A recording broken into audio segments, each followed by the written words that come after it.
प्यारे बच्चों, स्वागत है आपको अपने YouTube चैनल एवं राहुल स्टडी पॉइंट पे। कैसे आप लोग? उम्मीद करते हैं कि आप सब अच्छे होंगे।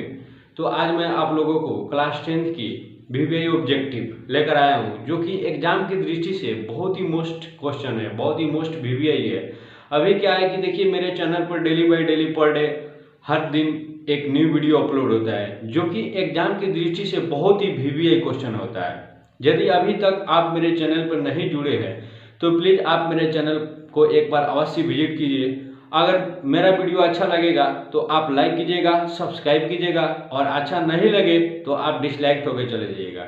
तो देखिए, हम पढ़ाते नहीं हैं, हम सीधा दिमाग में ठोकते हैं। हम कोशिश करते हैं कि हमसे जितना हो सके, जितना आसान शब्दों में, जितना आसान भाषा में ऐसा वीडियो बनाऊं, और ऐसा वीडियो बनाऊं जिससे कि हर कमजोर से कमजोर छात्र, हर एकदम मंदबुद्धि बालक एकदम पढ़ के अपने एग्जाम में अच्छी नंबर ला सके। और मैं सबसे आग्रह करता हूं कि वीडियो को थोड़ा लास्ट तक देखिएगा, क्योंकि आज का वीडियो एग्जाम की दृष्टि से बहुत ही मोस्ट VVI है।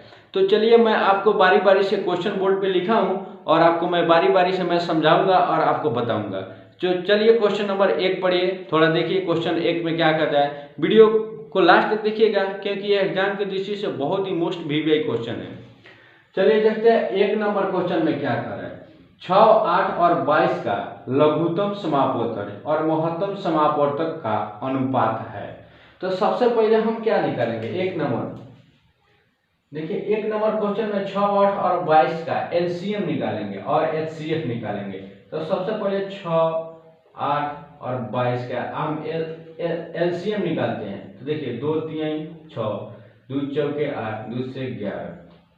अब भाग तो नहीं लगेगा किसी में भी, तो सीधे आप यहाँ क्या करेंगे? गुना कर देंगे।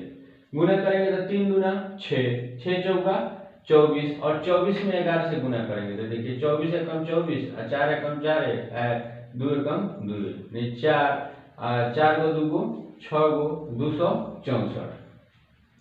3 दूना 6 चौका 24 में 11 से 24, 4 2 एकम 2, 4 4 2 4 2। LCM कितना आ गया आपका जी? LCM कितना आया? 264।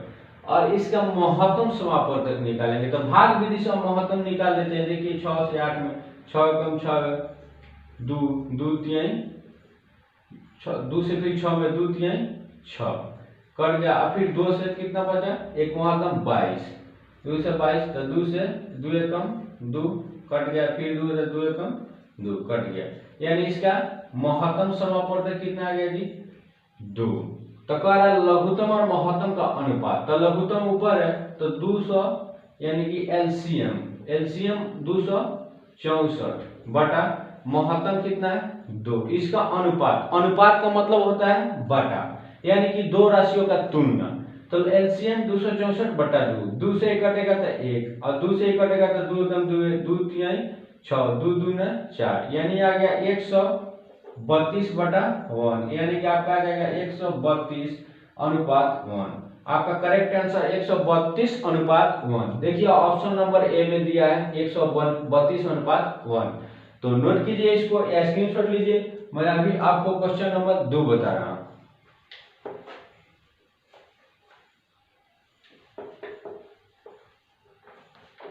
चलिए क्वेश्चन नंबर 2 देखते हैं क्या कह रहा है। क्वेश्चन नंबर 2 कह रहा है 387 बटा 405 का सरलतम रूप क्या है। तो देखिए सबसे पहले हम समझेंगे कि सरलतम रूप होता क्या है। तो सरलतम रूप माने सबसे छोटा रूप, सरलतम रूप माने सबसे छोटा रूप। किसी भी चीज का अगर पूछेगा आपसे एग्जाम में आएगा, आप सरलतम रूप निकालिए, तो सबसे छोटा रूप वो बड़ा रूप में है, आप उसको छोटा रूप में लिखिए, यानी कटाकर उसको छोटा रूप में आपको लिख देना है, बस कुछ नहीं करना है। तो 2 नंबर क्वेश्चन देखते हैं। 2 नंबर का है 387 बटा 405, 405 का सरलतम रूप, इसका सरलतम रूप यानी छोटा रूप। तो सरलतम रूप हम कैसे निकालते हैं? ये दोनों का HCF निकालेंगे, और ये जितना HCF आएगा ना उतना ही दोनों संख्या में भाग देंगे। HCF से दोनों संख्या में भाग दे देंगे तो क्या होगा? सरलतम रूप निकल गया। तो इसका 387 और 405 का LCM आप निकालिएगा। 387 एंड 405 का HCF आप निकालिएगा तो कितना आएगा? 9 आएगा। आप निकाल के देख लीजिएगा, 9 आएगा, और 9 से इन दोनों में भाग दे देंगे, तो 9 से इसमें भाग देंगे तो कितना आ जाएगा, देखिए 9 से भाग देते हैं 405 में, 9 चौका 36, कितना है 4, ये आ गया 5, 9 पच्चे 45, कितना ये आ गया 45, और 9 से इसमें भाग देंगे तो 9 चौका 36, 2 9 तिरके 27, यानी आ गया आपका 43/45। देखिए अब ये कटेगा ही नहीं, 43/45 किसी भी चीज से नहीं कटेगा, ओनली वन से कटेगा। तो सरलता रूप वन से जिसमें दोनों यानी अंश और हर दोनों में 1 से भाग लगे उसी को हम सरलता रूप कहते हैं। 1 को छोड़कर दूसरे किसी से भी नहीं, ऐसा कोई भी संख्या नहीं हो जिसमें इससे भाग लग जाए, तो इसको सरलतम रूप यानी छोटा रूप आ गया, और किसी भी संख्या से ये दोनों नहीं विभाजित होगा, तो इसको हम कहेंगे सरलतम रूप, यानी 1 से विभाजित होगा, दूसरा कोई भी डिजिट है जो इससे विभाजित इसको विभाजित नहीं कर पाएगा। तो यानी 43/15 कितना आ गया सरलतम रूप। देखिए ऑप्शन नंबर ए आपका है 43/15। तो चलिए अब क्वेश्चन नंबर 3 हम बता रहे हैं। देखिए 3 में कह रहा है सआभाज्य संख्याओं का महत्तम समापवर्तक होता है। तो सबसे पहले हम सआभाज्य संख्या समझेंगे। सआभाज्य संख्या माने 2 गो अभाज्य संख्या का जोड़ा, जैसे मान लीजिए 3 7, उसके बाद 5 7, इस सआभाज्य संख्या हम इसको कहेंगे, क्योंकि 2 अभाज्य संख्या का जोड़ा है। तो इसका महत्तम समापवर्तक कितना है, आप महत्तम समापवर्तक निकालिएगा तो ये क्या है, देखिए 3 से हम भाग विधि से निकालते हैं महत्तम समापवर्तक, 3 दूने 6, 1, फिर 3 से 3 एकम 3 है, कट गया, एक आ गया, दोनों का महत्तम इसका भी निकालिएगा तो ओनली वन आएगा। तो 2 गो सआभाज्य संख्या का जब भी आप HCF निकालिएगा यानी महत्तम समापवर्तक, तो मात्र आपको 1 आएगा। तो 2 अभाज्य संख्या का महत्तम समापवर्तक एग्जाम में आएगा तो बेहिचक आप बिना डर से बिना भय से आप 1 पे ऑप्शन 1 जिसमें होगा उसको टिक मारना है। तो सआभाज्य संख्या का HCF कितना है, ऑप्शन ए में दिया है 2 और बी में दिया है 1, तो बी सही है, एकदम 1 आएगा। तो इसको नोट कीजिए या स्क्रीनशॉट लीजिए। अभी मैं क्वेश्चन नंबर 4 बता रहा हूं।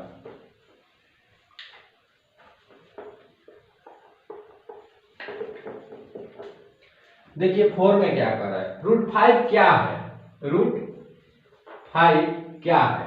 तो √5 हम जानते हैं कि इसका वर्गमूल निकालेंगे तो एक फाइनाइट डिजिट नहीं आएगा, यानी सीमित नहीं आएगा, इनफाइनाइट आएगा, असीमित आएगा।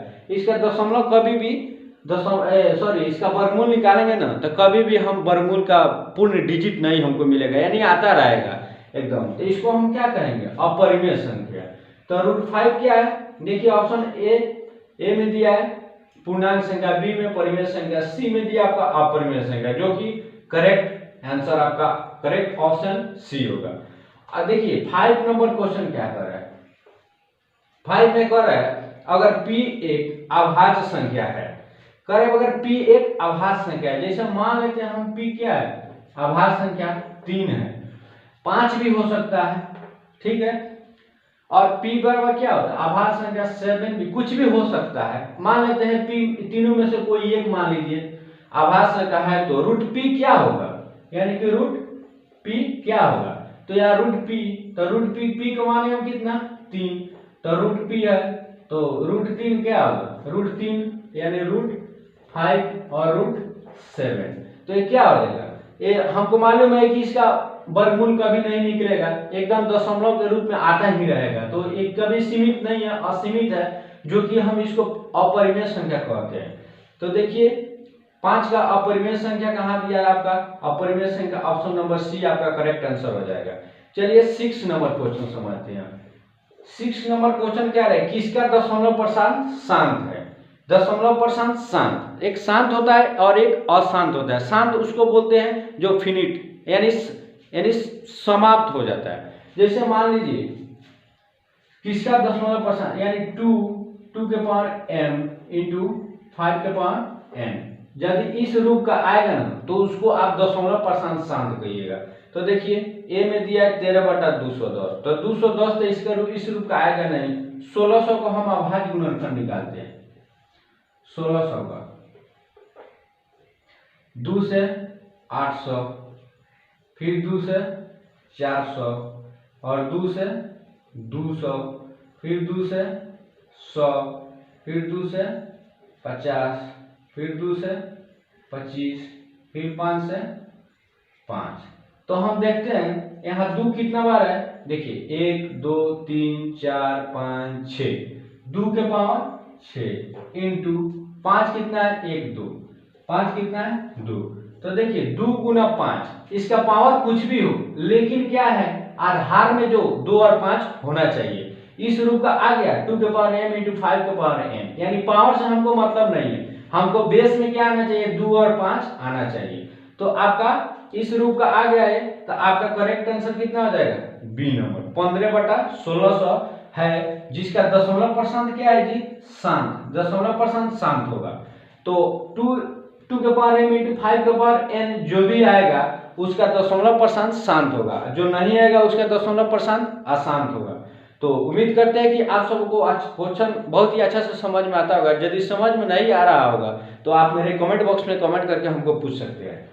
तो देखिए 2 के पावर 6 और 5 के पावर 2, यानी आधार हमको मतलब है, आधार से मतलब है यानी 2 और 5 आना चाहिए, या ओनली 1 2 आना चाहिए, या ओनली 1 5, या 2 और 5 दोनों एक साथ आना चाहिए। भाई पावर से हमको मतलब नहीं, कुछ भी यहाँ आ सकता है, लेकिन यहाँ पे आधार में 2 आना चाहिए, सिर्फ 2 आना चाहिए, या सिर्फ 5 आना चाहिए, और नहीं तो 2 और 5 एक साथ आना चाहिए। तो उसका दशमलव परसेंट क्या होगा शांत होगा। चलिए 6 नंबर क्वेश्चन हम समझते हैं। कह रहे बहुपद 2x² प्लस 5x माइनस 12 का घात है। तो हमको सबसे पहले देखिए बहुपद का घात हम किसको को बोलते हैं, पूर्ण संख्या का सबसे बड़ी घात को बहुपद का घात कहते हैं, यानी अचर संख्या के सबसे बड़ी घात को बहुपद के घात कहते हैं। अचर संख्या के सबसे बड़ी घात जो होता है उसको हम बहुपद को घात कहते हैं।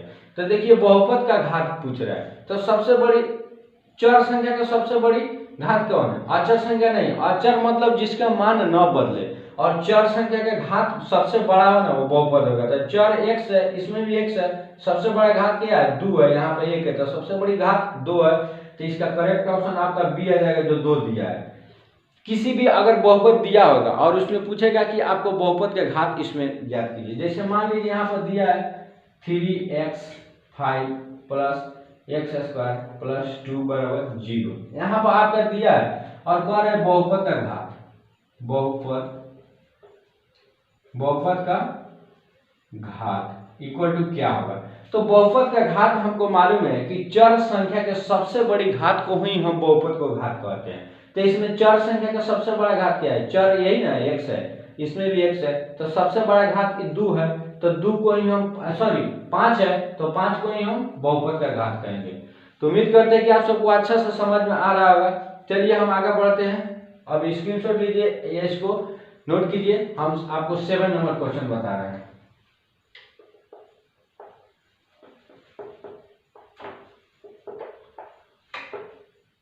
चलिए 7 में क्या कर रहे हैं, 7 तो बन गया, बहुपद का घात बन गया। 8 नंबर क्वेश्चन देखते हैं हम। 8 में कह रहा है x इंटू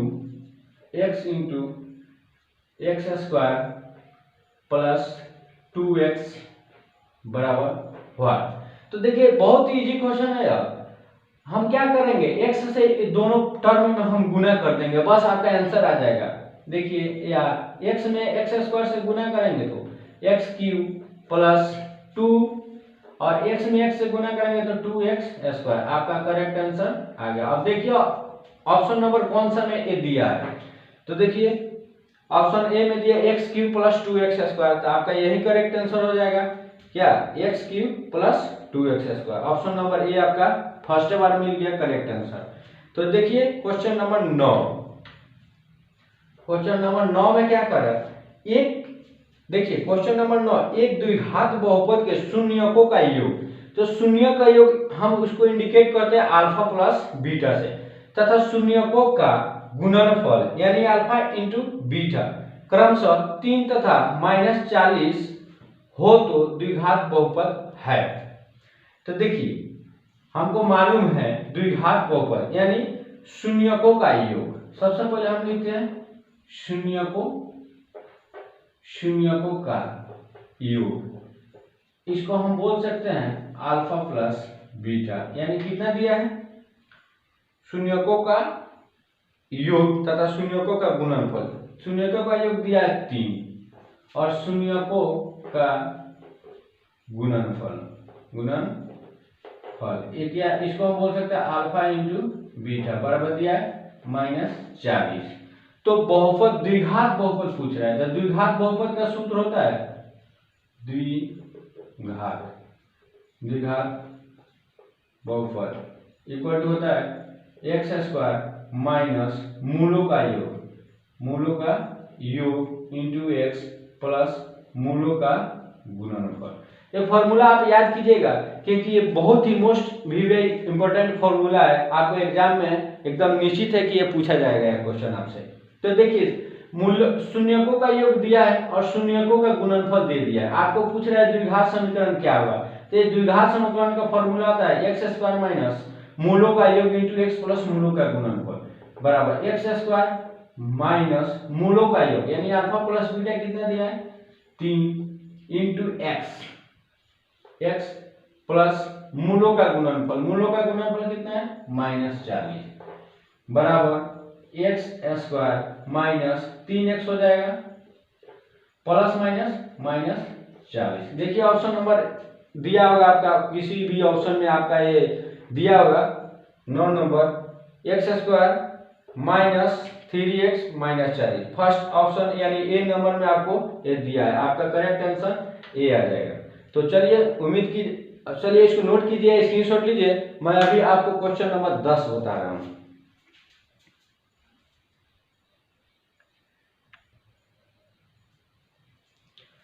तो चलिए आप लोगों को क्वेश्चन नंबर 10 बता रहा हूं। चलिए क्वेश्चन नंबर 10 में क्या कहते हैं थोड़ा पढ़ते हैं। देखिए यदि अल्फा और बीटा बहुपद f x equal to x square plus x plus 1 के मूल हो तो 1 plus alpha plus 1 plus beta का मान है।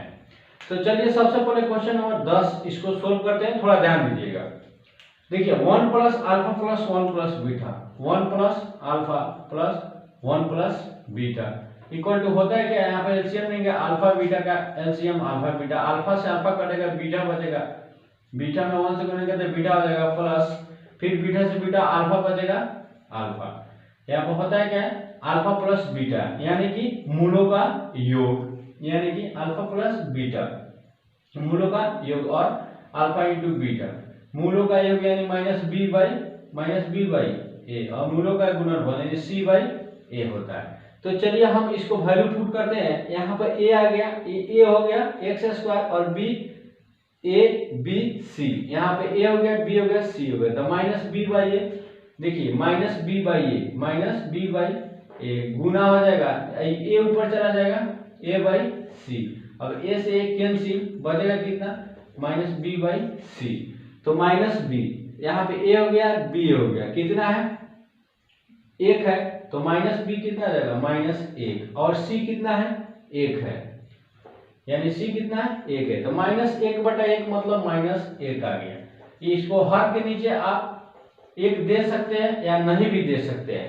तो alpha 1 plus alpha plus 1 beta का मान कितना आ गया -1, जो कि आपका करेक्ट ऑप्शन बी हो जाएगा -1।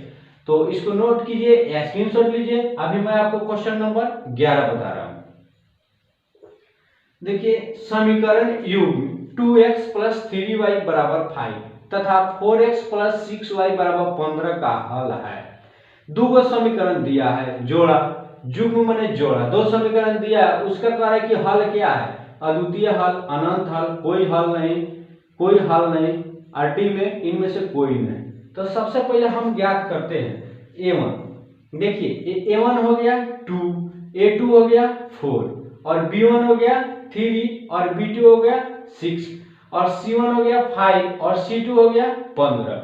चलिए इसको हम मिटा देते हैं, थोड़ा अच्छा से आप लोगों को बताते हैं, समझ में आ जाना चाहिए क्योंकि यह बहुत ही मोस्ट विवेक क्वेश्चन है। सब 11 नंबर देखिए 11 नंबर में दो समीकरण का युग्म दिया है 2x प्लस 3y बराबर दिया है 5, एगो दिया है 4x plus 6y equal to 15, 4x plus 6y equal to 15।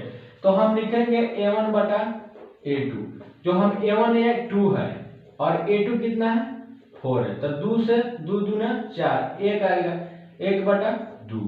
और b1/b2, तो b1 हम कहेंगे 3 को, और b2 क्या है 6 है, तो 3 दूने 3 से कटेगा, ऊपर आएगा 1, आपका a भी आ जाएगा, a1/a2 का मान 1/2, और b1/b2 का मान भी 1/2, और c1/c2 हम देख लेते हैं, c1/c2 यानी c1 कितना है 5 और c2 15, 5 एकम 5 है, 5 3 15 यानी 1/3। तो हम देख रहे हैं a1/a2 बराबर है b1/b2 के, a1/a2 बराबर b1/b2 और नॉट इक्वल a बराबर नहीं है c1/c2 के। तो हम इसको कह सकते हैं क्या, देखिए कौन नंबर 11 नंबर क्वेश्चन है, अद्वितीय हल होगा नहीं, अनंत हल होगा नहीं, देखिए इनमें से कोई हल नहीं, और डी में दिया है कोई नहीं, इसमें इसका होगा कोई हल नहीं होगा, इसका ऑप्शन नंबर सी आपका करेक्ट आंसर आ जाएगा, इनमें से कोई हल नहीं, यानी ये जो आपका दिया है ना पैटर्न, इस पे जो आएगा इसका कोई हल नहीं होता है, क्या आता है कोई हल नहीं, यहाँ पे हो जाएगा कोई हल नहीं, कोई हल नहीं। आपको मैं बारी बारी से अभी क्वेश्चन में एक्सरसाइज में दिया हुआ है, इसको कौन सा अद्वितीय हल होता है और कौन सा कोई हल नहीं होता है और कौन सा अनंत अनेक हल होता है, तो आपको मैं बारी बारी से बताऊंगा। कोई हल नहीं, तो चलिए इसको नोट कीजिए या स्क्रीनशॉट लीजिए। अभी मैं आपको क्वेश्चन नंबर 13 बता रहा हूं।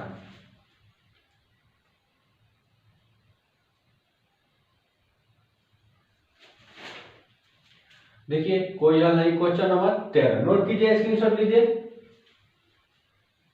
क्वेश्चन नंबर 12 बता रहा हूं, 13 नहीं, 11 बन गया, 12 देखते हैं हम।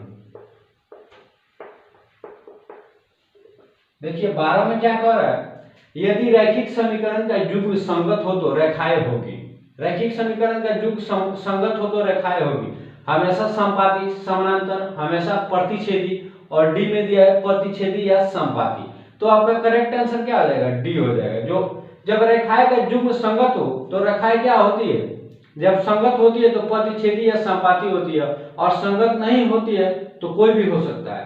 तो रैखिक जब युग्म संगत हो तो रेखाएं होती है प्रतिच्छेदी या समपाती होता है, आपका करेक्ट आंसर डी हो जाएगा। 13 नंबर देखते हैं हम, 13 नंबर क्वेश्चन क्या कर रहा है, देखिए के किस मान के लिए रैखिक समीकरण युग्म में 2x माइनस y माइनस 3 बराबर 0, 2kx प्लस 7y माइनस 5 बराबर 0 का एकमात्र हल x बराबर 1 y बराबर -1 है। ऑप्शन नंबर आपका ए बी सी डी दिया है, तो देखिए सबसे पहले हम 13 का क्या है 2x plus 2kx plus 7y minus 5 equal to 0, इसमें हम वैल्यू पुट करेंगे x का और y का। चलिए यहाँ पे देखते हैं 2k और इंटू x का वैल्यू पुट करेंगे 1 है, प्लस 7 इंटू y का वैल्यू पुट कीजिए -1 माइनस 5 इक्वल टू 0, या 2k में 1 से गुना करेंगे तो 2k हो जाएगा, यह देखिए प्लस है तो प्लस दीजिए, और 7 गुना -1 कितना हो जाएगा -7 हो जाएगा, यहाँ पे -5 इक्वल टू 0, या 2k प्लस माइनस आपका यहाँ पे 7 और यहाँ भी -5 इक्वल टू 0, या 2k -7 और -5 दोनों में माइनस है तो क्या करेंगे, दोनों पूर्णांक को जोड़कर हम माइनस का चिन्ह लगा देंगे, -12 इक्वल टू 0, या 2k -12 है, जब पाठांतरण करेंगे तो +12, इसीलिए k बराबर कितना आ जाएगा 12/2, 2 छक्के 12, आपका करेक्ट आंसर 6। तो चलिए देखते हैं करेक्ट आंसर आपका सी 6 नंबर हो जाएगा। कौन द्विघात समीकरण है, इसमें देखिए कह रहा है कौन द्विघात, इसको नोट कीजिए, स्क्रीनशॉट लीजिए। अभी क्वेश्चन नंबर मैं आपको 14 बता रहा हूँ।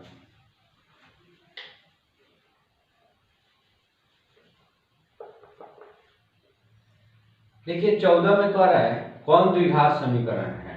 ऑप्शन नंबर ए दिया है इतना। तो सबसे पहले हम इसको सोल्व करके देखते हैं। X cube minus x square बराबर दिया है एक्स माइनस 1 का होल क्यूब का। तो देखिए हम लिखेंगे a माइनस बी का होल क्यूब क्या होता है। a माइनस बी का होल क्यूब होता है a क्यूब। क्या होता है a क्यूब। तो a क्यूब यानी कि x क्यूब।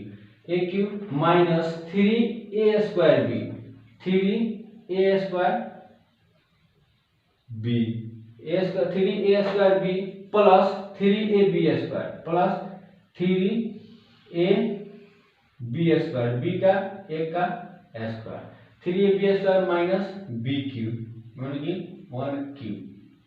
और बराबर इधर क्या हो जाएगा आपका x cube minus x square बराबर ए। हम देखते हैं x cube minus x square बराबर यहाँ पे एक्स क्यूब आ जाएगा आपका माइनस 3x स्क्वायर,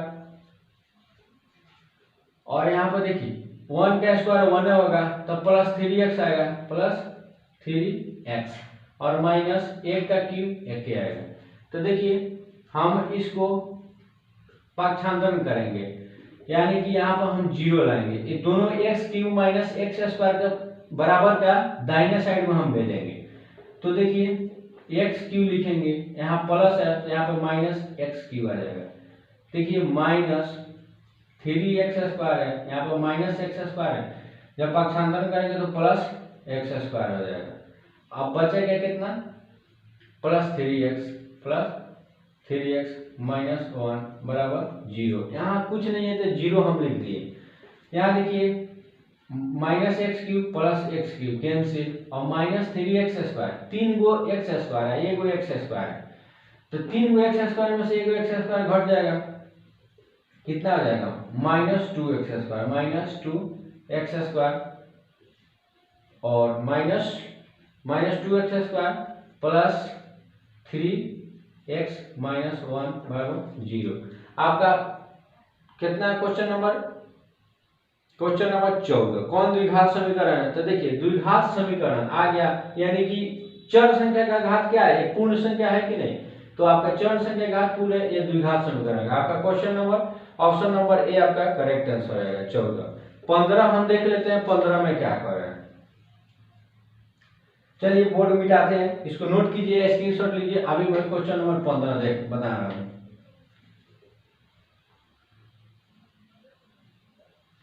देखिए क्वेश्चन 15 कह रहा है A square P square X square minus Q square बराबर 0 के मूल होंगे। आपका ऑप्शन दे दिया है। तो सबसे पहले हम क्वेश्चन 15 यहाँ पर लिख लेते हैं। A square P square X square minus Q square बराबर 0 के मूल होंगे। तो हम इसको बनाएंगे या हम लिख देंगे A square P square X square बराबर माइनस क्यू स्क्वायर बराबर के हम पाक्षांतरण करेंगे, जब दाहिने साइड में भेजेंगे तो प्लस क्यू स्क्वायर हो जाएगा।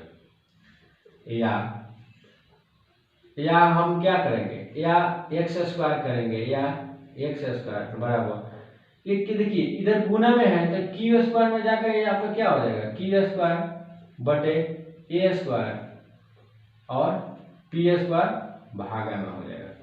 तो जब हम इसको x निकालेंगे तो यहाँ आएगा प्लस माइनस में हो जाएगा, इसका रूट अंडर हो जाएगा, रूट अंडर क्यू स्क्वायर बटे सबका रूट होगा क्यू स्क्वायर बटा ए स्क्वायर और ए पी स्क्वायर हो जाएगा।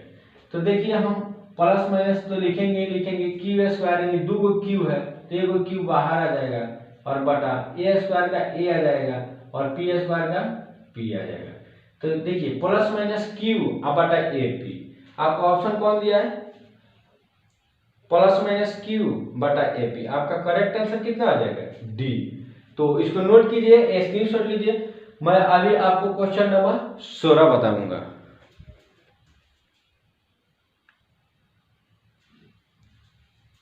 तो चलिए हम क्वेश्चन नंबर आपको 16 बता रहे हैं।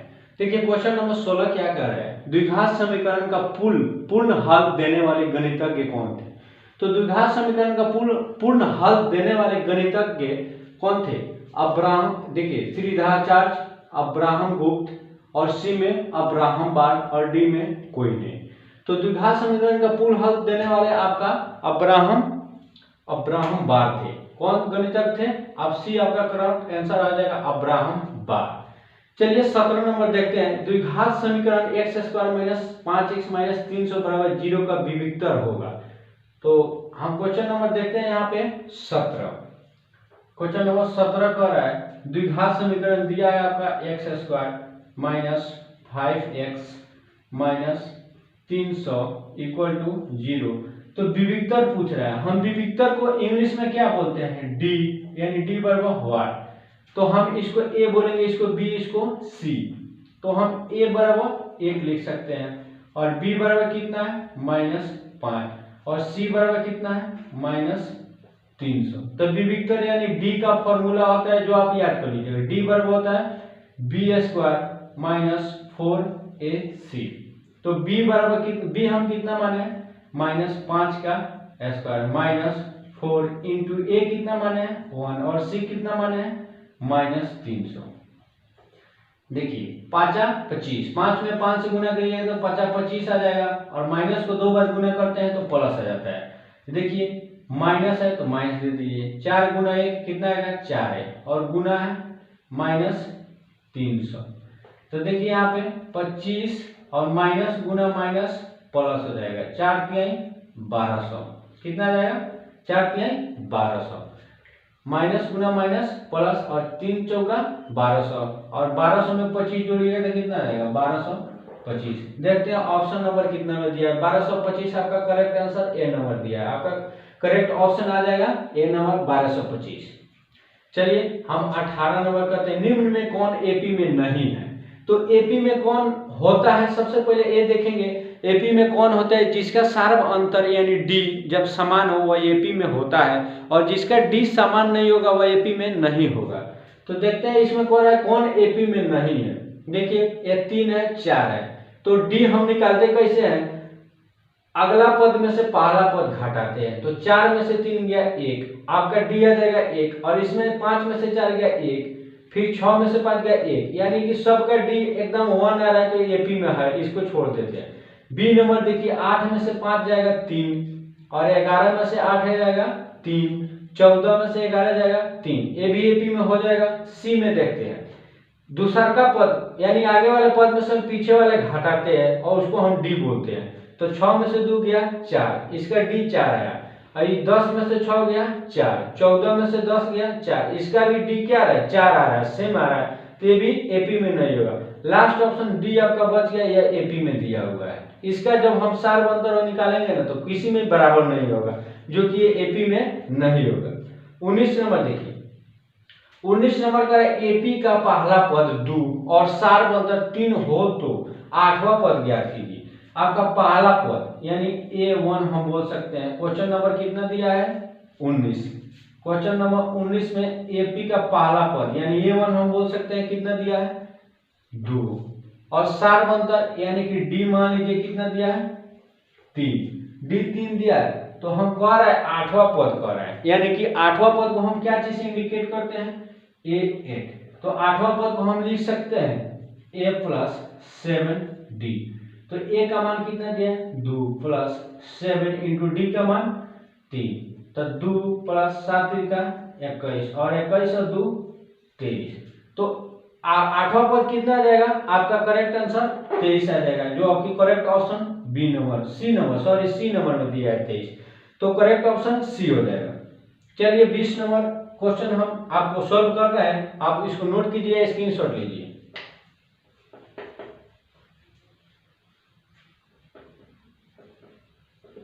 चलिए 20 में क्वेश्चन में देखते हैं।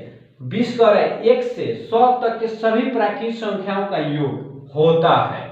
तो देखिए 20 नंबर कह रहा है, यानी कि 1 से 100 तक 2 3 4 5 6 ऐसे करते करते करते आपका 100 तक के सभी प्राकृतिक संख्या है, इसका टोटल योग यानी टोटल योग कितना होगा।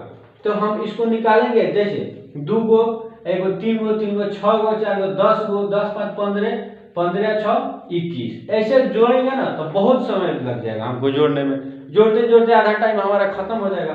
तो हम सबसे पहले इसका एक सूत्र होता है एस एन का सूत्र होता है एस एन बराबर क्या होता है n/2 2a plus n minus 1 into D. इस फॉर्मूला के आधार पर हम बैठा कर और आराम से इसका 100 पदों का योग हम निकालेंगे। तो हम सबसे पहले इसमें a निकालते हैं। इसमें a कितना दिया है 1 है, और d यानी 4 बनता, 2 में से 1 गया 1, या 3 में से 2 गया 1, या 4 में से 3 गया 1, आपका d आ जाएगा 1। और हम निकालते हैं n/2। अब निकालते हैं n/2 यानी n कितना है 100, यानी टोटल कितना दिया है 100। तो हम 100/2 और उसके बाद 2 गुने a का मान कितना दिया 1 प्लस है प्लस n का मान 100, 100 माइनस 1 इंटू d का मान 1। देखिए 2 से 100 कटेगा 50, 50 लिखिए। उसके बाद 2 गुना 1 2 हो जाएगा, प्लस है प्लस दीजिए। 100 में से 1 गया 99, और 99 में 1 से गुना करेंगे तो 99। चलिए, और इसमें 50 हो जाएगा, गुना है गुना, 99 में 2 जोड़ेंगे तो कितना जाएगा 101, और 101 में 50 से गुना कीजिए। 101 में 50 से, 101 में 50 से, 5 से कम 5 है, 0 कर 0, 5 से कम 5 है, 1 0 आएगा 50 से, यानी कि कितना जाएगा 5000 आपका 50। आपका करेक्ट आंसर आ जाएगा 5050। देखिए ऑप्शन नंबर ए में दिया है 4050, बी में दिया है 5050, जो कि आपका करेक्ट ऑप्शन बी आ जाएगा सही। तो नोट कीजिए, इसको स्क्रीनशॉट लीजिए। यदि वीडियो आपको अच्छा लगा होगा तो प्लीज़ आप लाइक कीजिएगा, सब्सक्राइब कीजिएगा और अपने दोस्तों से भी करवाइएगा। यदि वीडियो आपका अच्छा नहीं लगा होगा तो आप डिसलाइक होकर चले जाइएगा। तो इसको नोट कीजिए या स्क्रीनशॉट लीजिए, या वीडियो को क्या है कि थोड़ा लास्ट तक देखिएगा और अच्छा से देखिएगा ध्यान देकर, क्योंकि ये बहुत मोस्ट वीवीआई क्वेश्चन है on the basis of the exam की दृष्टि से क्या है, यह बहुत ही मोस्ट वीवीआई क्वेश्चन है। तो इसको नोट कीजिए या स्क्रीनशॉट लीजिए। फिर मैं मिलूंगा आपको अगले वीडियो में, तब तक के लिए जय हिंद, बाय।